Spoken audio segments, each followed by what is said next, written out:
Welcome and thank you for joining us at the conversation presented by the New York State Writers Institute at the University at Albany. I'm Ed Schwarzschild, a fellow of the New York State Writers Institute and director of creative writing here at UAlbany. Before I introduce today's guest, Jack Livings, let me remind you that all of our author interviews, including this one, are posted on the Writers Institute YouTube channel, and you can find them at the conversation at our website, www.nyswritersinstitute.org. You can follow us on Facebook, Twitter, Instagram, and if you wish to support future programming like this, you can always make a donation also at nyswritersinstitute.org. We would, of course, be really grateful. Today's guest is Jack Livings. He is the author of the brand new novel, The Blizzard Party, and an incredible story collection, The Dog, which was awarded the Penn Robert W. Bingham Prize and the Rome Prize for Literature. It was named a Best Book of the Year by the Times Literary Supplement. His short fiction has appeared in A Public Space, the Paris Review, Tin House, Best American Short Stories, among other places. He's been awarded 2 Pushcart Prizes. He's a former Wallace Stegner Fellow at Stanford, and he lives with his family in New York City. We are so fortunate to have Jack with us today. Jack, welcome. Thanks, Ed. Thank you. And thanks to the New York State Writers Institute for sponsoring the series. Oh, it's great to have you here. And it's great to see you. I have a couple questions we'll start with. We'll see where it goes. I mean, one is that I don't know that people watching this may not know, but you are a talented interviewer yourself. You know, you for the Paris Review, I think you've interviewed people like Salman Rushdie and Tobias Wolff, maybe others I don't know, but some pretty big luminaries. So I thought I would start with just like, what's your sense of what are the secrets to a good interview? and maybe also, you know, what did you, I know those were a while ago, probably 10 years ago or more, but what did you learn from interviewing such kind of legendary figures? Yeah, I have no idea what the secrets are. The beauty of the Paris Review interviews is that you do sit with your subject in a room and a tape recorder at the time, because it was more than 10 years ago that I did this. But you send the transcript back and forth, and you start to shape the answers. They shape the answer, you shape the question.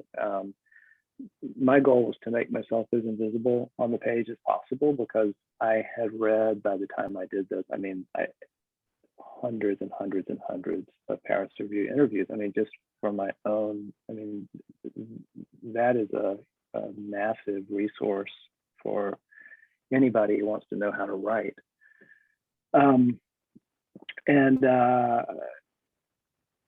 So there's this beautiful thing of getting to sit across the table from someone that you admire, who presumably knows a lot about fiction, which both of the guys I interviewed do. But then you get to go through the editorial process with them. And that's really interesting to see the care that is taken in shaping. I mean, it's like, I mean, with Toby Wolff, it's like, I got the sense that it was like watching him work on a story, because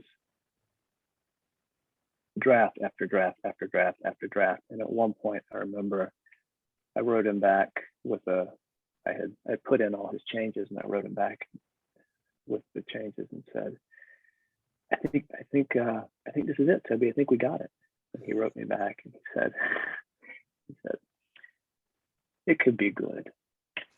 Not even close. Like, if we keep working on it, it could be good. You know, which is classic Tobias Wolff. It's not self-deprecation. He actually believes that it could be almost good if he keeps working at it, you know. Mm-hmm. Rushdie was fascinating to work with, because he was such a big deal by the time I sat down with him. the day that I first, I think maybe, actually the second time I sat with him, he had just come back from buying a Valentine's Day gift for Padma Lakshmi.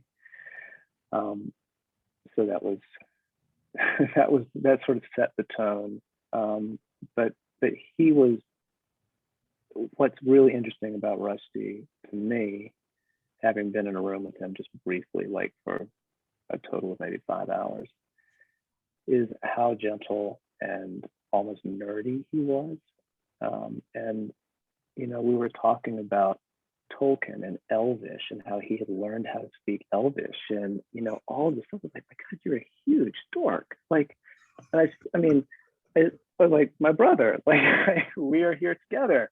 I get this. And you don't get that. You don't get that from behind the podium speaking to 2,500 people, like these big, you know, big shouldered literary giants. You know, I think every writer has got to be a human being down deep, and usually a quiet, frightened one. And that certainly, that struck me with Rusty. But yeah, I have no idea what the secret to a good interview is. I don't know how to be a good interview subject either. I ramble too much.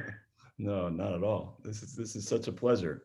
And I don't know the secret to a good interview either, though. So we'll see if we can figure it out.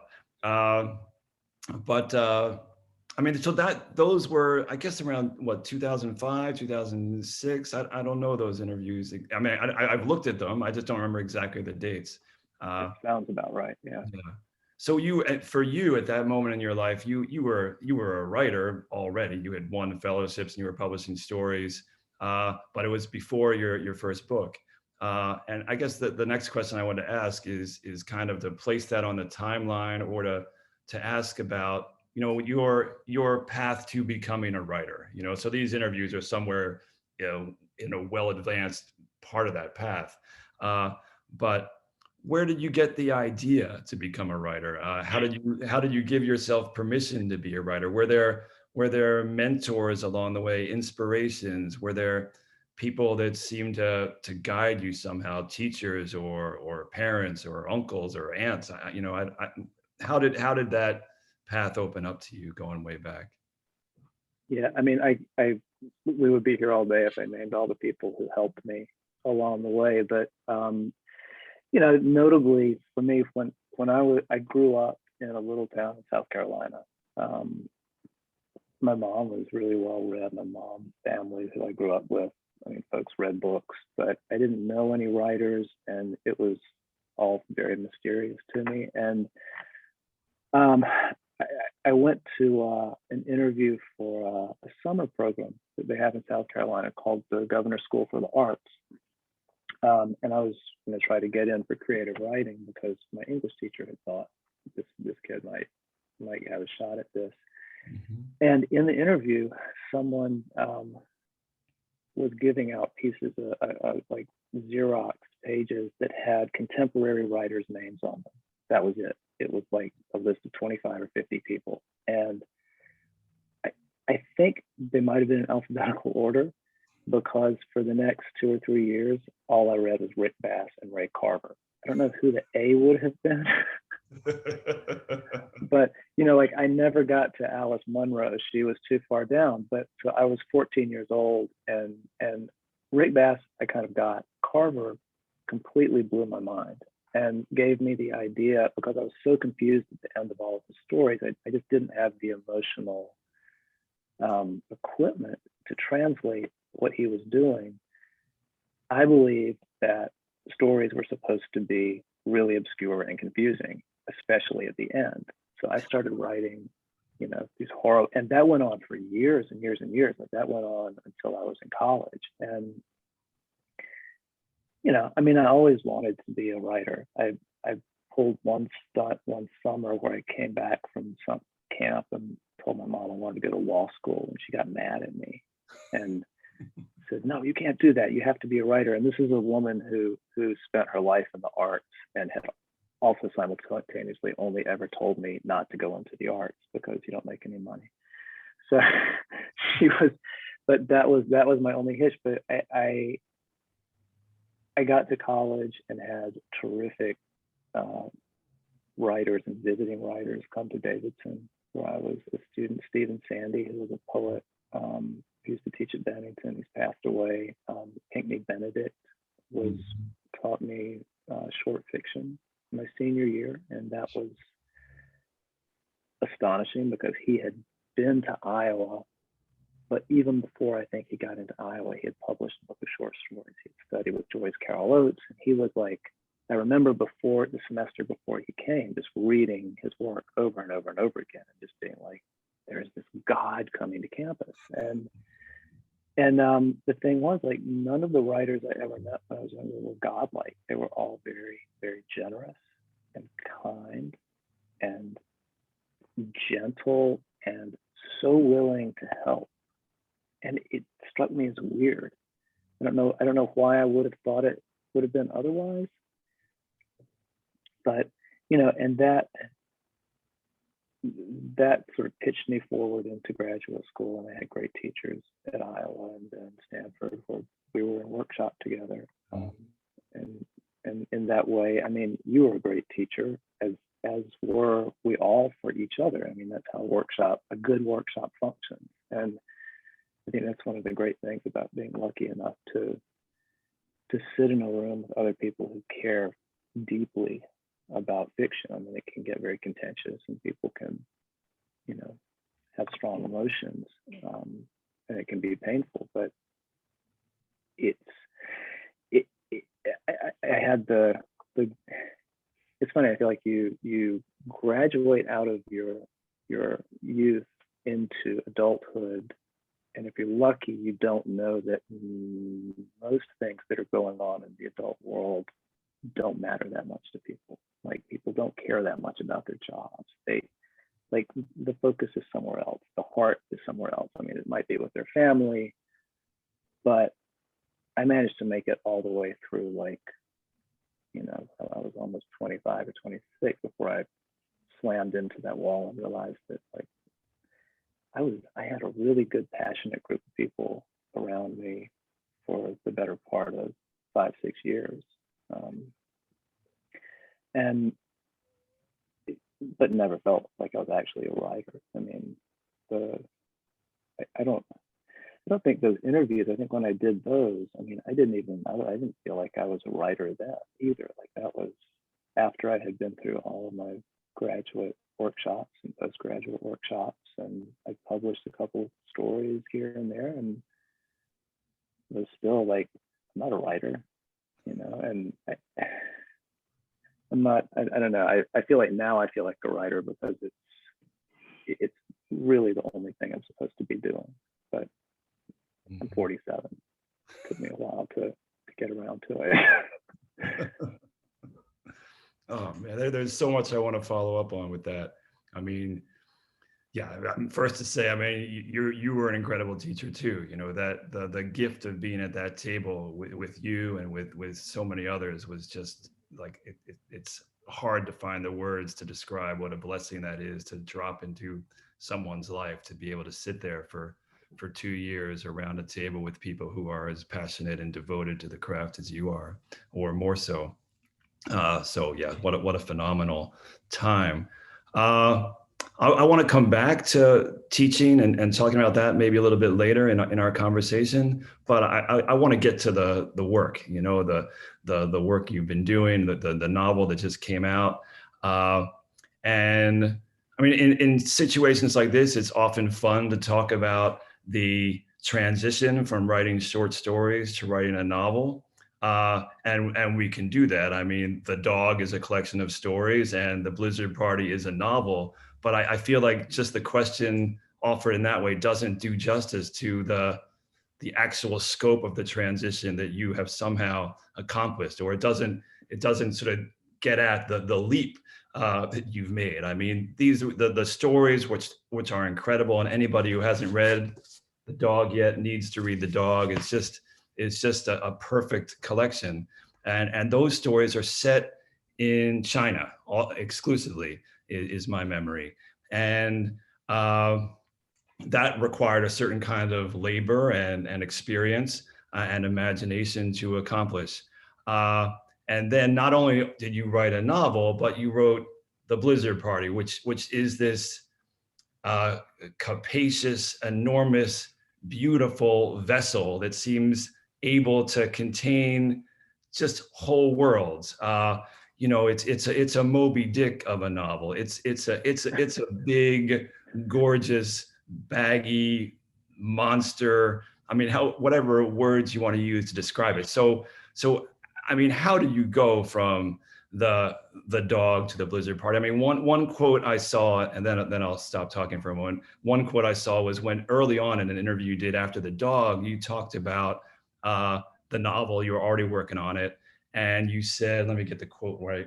I told myself when I started the novel that I could do anything I wanted, and the book certainly has that feel about it.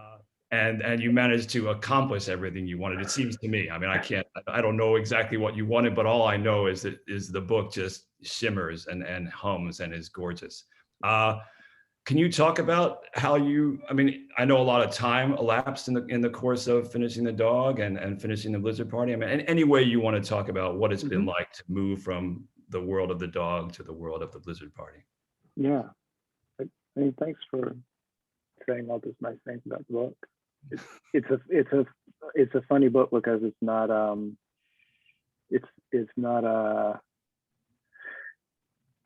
would say it's not an easy journey for the reader. I mean, I mean for it to be rewarding, and I think it is rewarding if you can hang in there. But it's definitely I ask something of the reader, and that's because I like to read books like that myself. But yeah, I mean, the novel was an act of rebellion against the short story because it took me almost a decade to write the short story. And once I got into the world that I was writing in, which was China, the fidelity that I felt I needed to pay to the characters and the settings and the language, especially which wasn't writing in China. I didn't write them in Chinese and then translate them back out to English, but trying to contain a certain Chinese rhythm, like the rhythm of Mandarin Chinese in some of the sentences and certainly in the dialogue. It was really, really intense and took a lot of time just to write a single sentence. And in one way, it was really good because a short story as a form, has certain requirements of compression and there are expectations that the reader has of a short story that they don't have from a novel. And I think the fact that I felt like I was writing inside a very small space was actually beneficial. It was harder for me to do from a technical standpoint, but I think it made the stories a little bit better because it was like any poet writing, in a form. You know where the boundaries are, and so it forces you to work harder within the restrictions. Yeah. By the time I was done with that, I was so sick of restrictions and the rules and not being able to have a character make an exclamation that an American character would have made. Like even saying like, "Oh God," that's not something that would have come out of my Chinese character's mouth in 1967. Wouldn't have exclaimed, "Oh God." That's why I said I want to be able to do anything I want in the novel, and I did, to my detriment, because it swole up to about 900 pages at one point. I was reading a lot of tension. There's a lot of I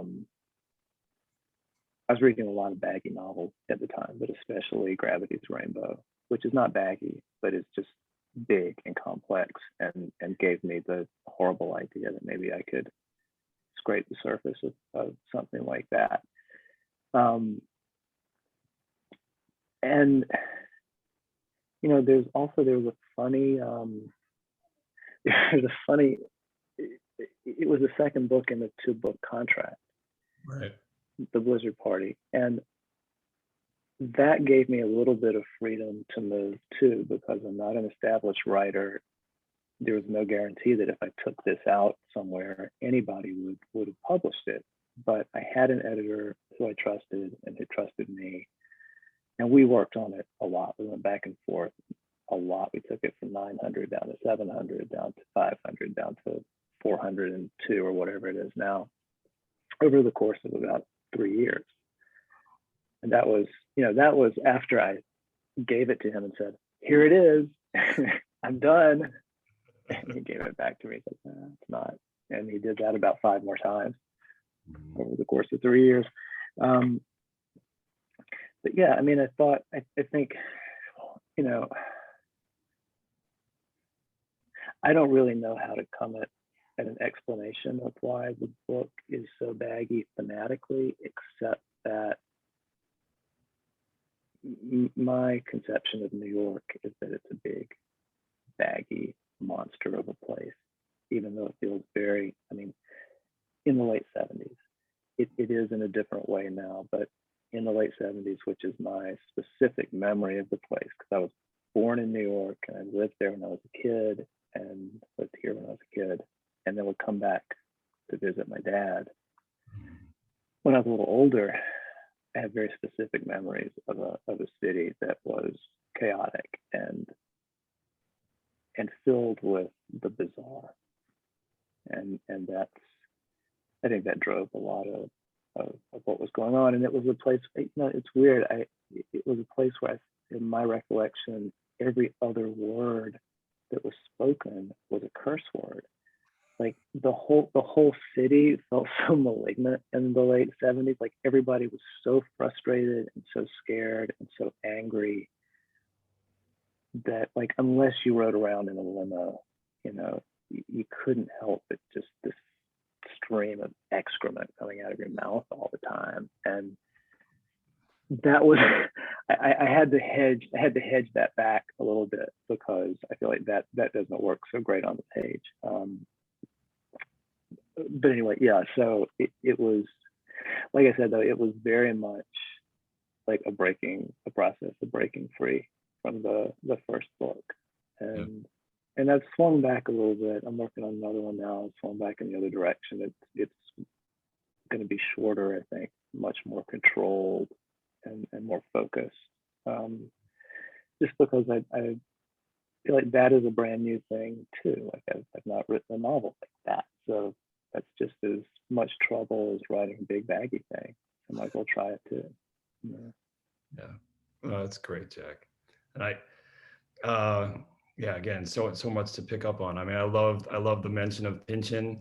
I love the idea of thinking about your desire to sort of push back against restrictions and to sort of break boundaries. And yet, I looked at one thing you have up on that got up on Interview magazine, where there's sort of five sort of background things to think about with the novel, or five, I can't remember the title of it, but 5 things that are central to the novel in some ways. Yeah. And given the title is The Blizzard Party, one of those things is snowflakes, and particularly, I want to get the name right, Wilson Bentley's images of snowflakes. And when you talked about that, you talked about the hexagonal kind of change that we find in snowflakes, and how that we find that all through nature. And you mentioned that as a kind of structuring principle for the novel. And I'm wondering, amidst the talk of breaking boundaries and sort of pushing against restrictions, like still in order to get this book from 900 to 700 to 400 pages, there must have been some guiding principles or things that you grabbed onto as you went through. And I wonder if you would talk a little bit about those kind of structuring decisions or structuring struggles, or however you'd like to address it. Yeah, I mean, so I wrote it for many years. It jumped focus several times over the course of 4 or 5 years, and it was initially focused on Saltwater, the writer, and then it was focused on Albert Caldwell, the old lawyer, and then fairly late in the process, which I think is pretty common. I mean, you know how this is. You struggle and struggle and scrabble, and it doesn't feel right. It doesn't feel right for years and years and years. Hazel took over as the narrator, and I will not lie and say that it all fell in place. I mean, it didn't, but she became the guiding principle, and for some reason, it made sense to me that, okay, she's trying to correct. This book is a corrective for her. She's trying to correct a novel that took over her life, and that somehow gave it all. It helped it all snap together, because I already knew that Hazel believed, as did her father to an extent, that everything that was happening was like they were on stage all the time. Everything was an act. And it's less prevalent in her father's character, but she full on believed, like she had gone completely over to the other side. Like, this is all a construction.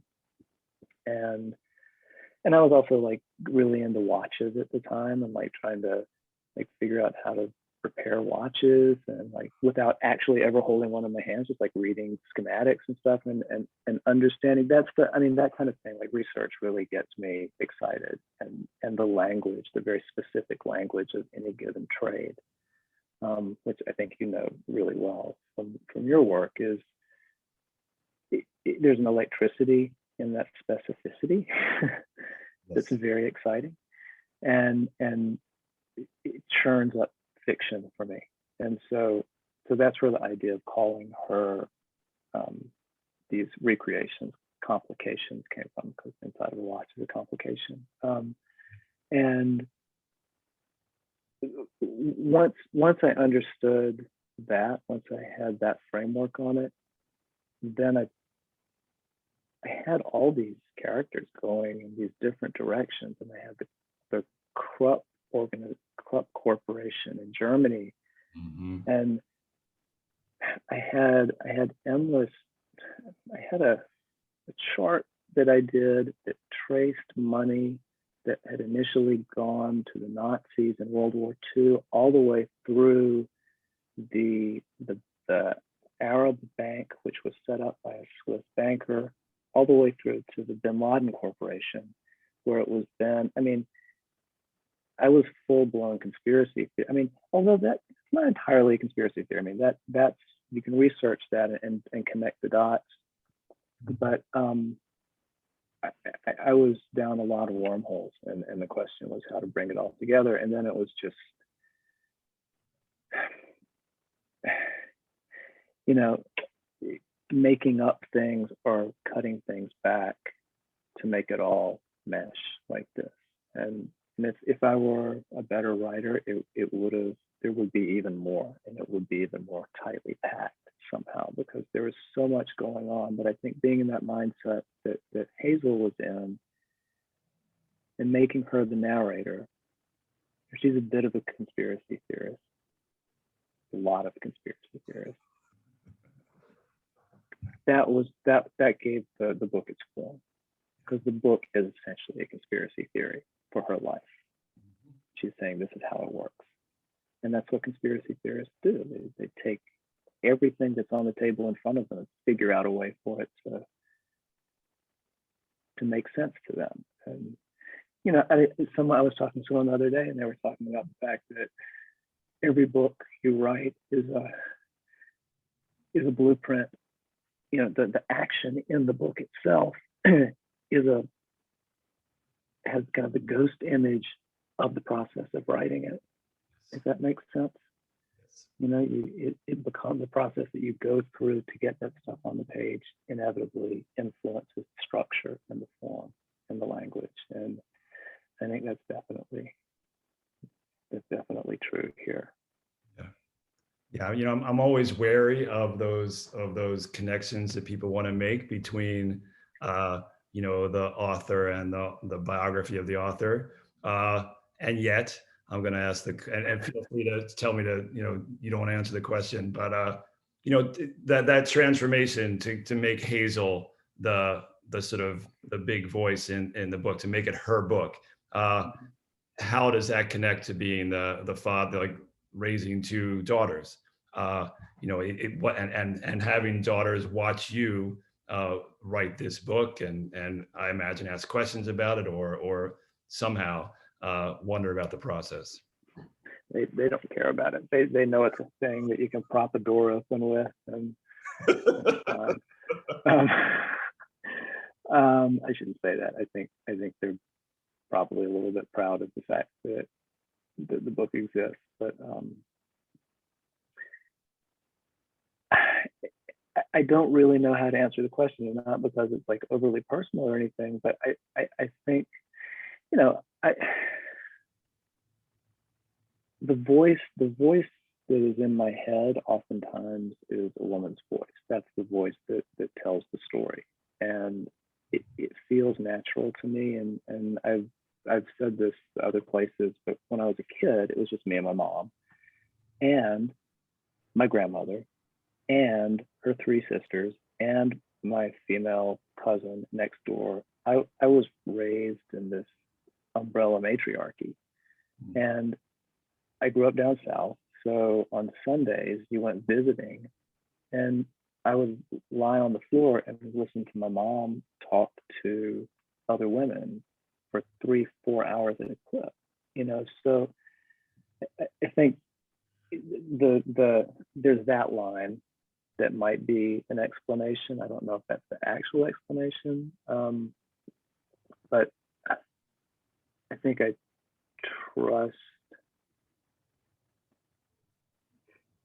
definitely trusted Hazel's voice, and I trusted her intelligence to pull it all together. And I think that's because I'm in awe of my daughters. Like they're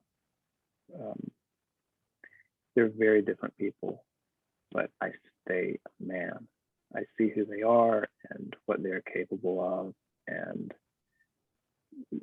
they live in a world that is not tipped in their favor, yet they will prevail. I know. I mean, so it's easy for me to imagine a powerful force like Hazel. I think because of that. Yeah. I mean, it's such a pleasure to spend time with her through the book, and from the get-go, all the way through. That's a beautiful answer. Thank you.